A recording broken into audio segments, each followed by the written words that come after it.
What's up guys? Another day, another video na naman tayo. And of course, welcome back to my channel. For this video, tara, samahan nyo ako sa isa sa pinagmamalaki ng Sinuknipan 2 del Gallego Camarines Sur na beach resort, ang Puting Buhangin Beach Resort. Pero bago ang lahat, shoutout muna sa ating mga solid supporters dyan, na sina Idol Lang sa Kalam, ng Jubel Saudi Arabia, Precious Jershel Sarmiento, Ate Leonora Tesnado, kay Ate Maru, kay Ken Castillo, at kay Karay Chongo from Basilan.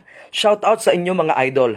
At dahil nga na-invite tayo ng family ni Marnie all the way from Laguna, Makati at Moog Sabang, ay hindi na rin natin pinalampas ang pagkakataon na muling i-vlog ang Puting Buhangin Beach Resort. At dahil sa ito rin ay isa sa matagal ng request ng lead guitarist ng Chihuahua Band at ng anak ng may-ari ng Puting Buhangin na si Earl.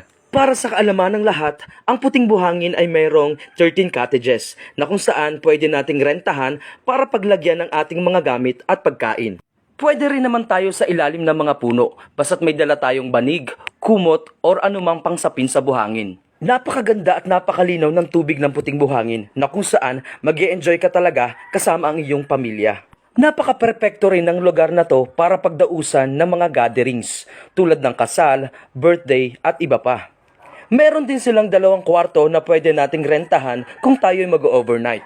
Or di kaya naman mas advisable na magdala tayo ng tent para masulit natin ang sarap ng hangin at alon ng dagat. Shoutout nga pala sa napakabait na si Kuya Unad. Siya ang tatay ni Earl. Meron rin pala silang maliit na tindahan dito pero mas advisable pa rin na magdala tayo ng maraming pagkain. So pagdating ko nga, inabutan kong nag-iihaw na sila ng isda at ng karne.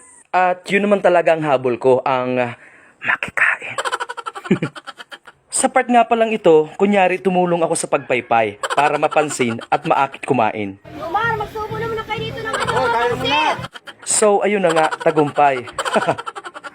At dahil nga mga musikero ang family nila Kap Tope at Kuya Jello, hindi matatapos ang araw na walang tugstugan. So kaway-kaway naman tayo dyan mga tropa, shoutout sa inyo dyan.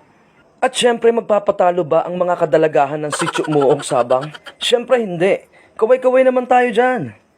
At dahil nga na-set up na ni Marnie ang kanyang gitara at ang dala nilang speaker, ay kaagad na nilang sinimulan ang tugstugan session.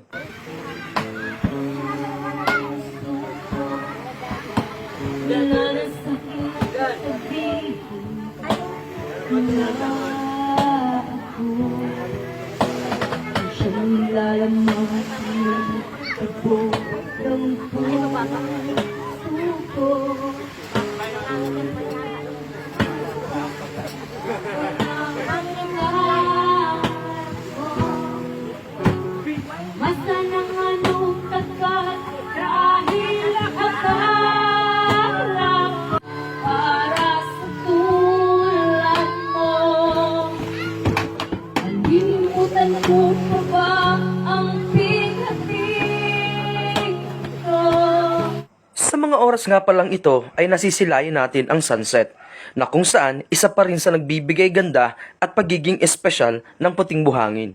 So hanggang dito na lang mga lods ang aking vlog. Maraming salamat sa walang sawang pagsuporta sa aking mga videos. Hanggang sa mga susunod pang vlogs ulit. Bye-bye!